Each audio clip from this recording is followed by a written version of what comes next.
Okay everyone, in this tutorial I'm going to show you how to use classes in order to separate objects out on the sheet layer. I've already created an A4 sheet layer in this tutorial, and I've already created these three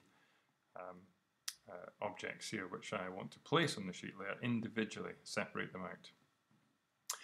Now, just to show you what can go wrong is if I want to send this circle to the sheet layer as a viewport, and I just go straight away and do View, Create Viewport, and I'll call it Circle, give it a 1 to 10, I'm going to send it to the sheet layer which I've already created.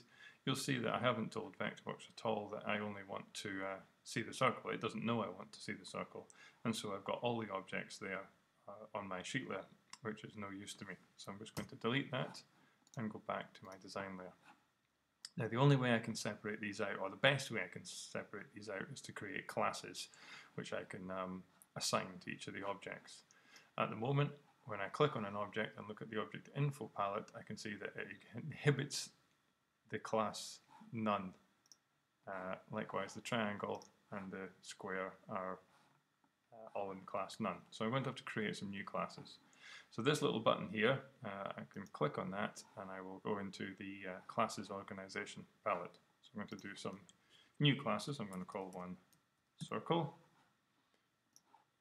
and I'm going to call another one triangle, and call another one square. It should really be cube, I suppose, but we'll call it square just now. So I've got new classes there.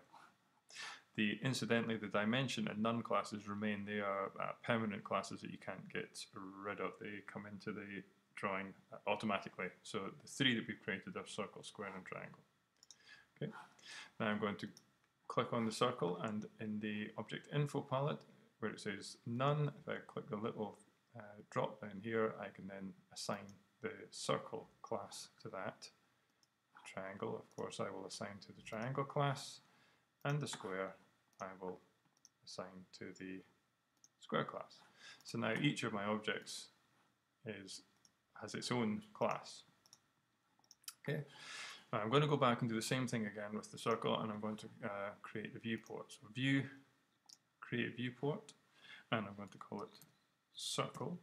But this time, give it 1 to 10. This time I'm able to use the classes button, which is just above the scale here. I'm going to use the classes to say that I only want to see the circle within this viewport. So by clicking a little X here, I can switch off these other classes that aren't needed within this viewport. I may want to leave dimension on if I'm going to dimension the objects later on, so just be careful with that. Dimension probably want to stay on, but for clarity I'm going to leave these off just now so you can see the only thing I'm going to look at is the circle. Okay that, and I can't call it circle because it's an object called circle viewport, and I'm going to send it over, and there I've only got the circle.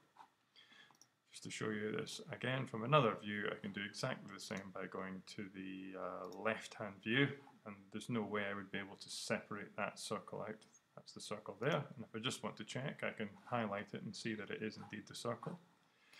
View, Create Viewport, circle left, 1 to 10, classes, don't want to see the rest of them.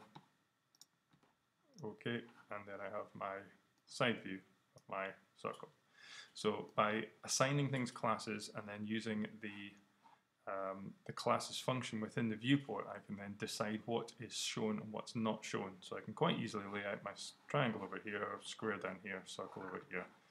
And if I want to check any of these viewports by looking back over onto the object info, so I select this top plan view, I've also got the classes button here that I can click and see what's shown. So if I do want to add dimension back in, I can just simply do it there.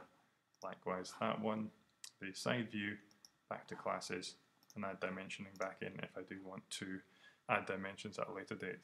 So hopefully that shows you very quickly and very easily how to control what's shown within the viewport using classes.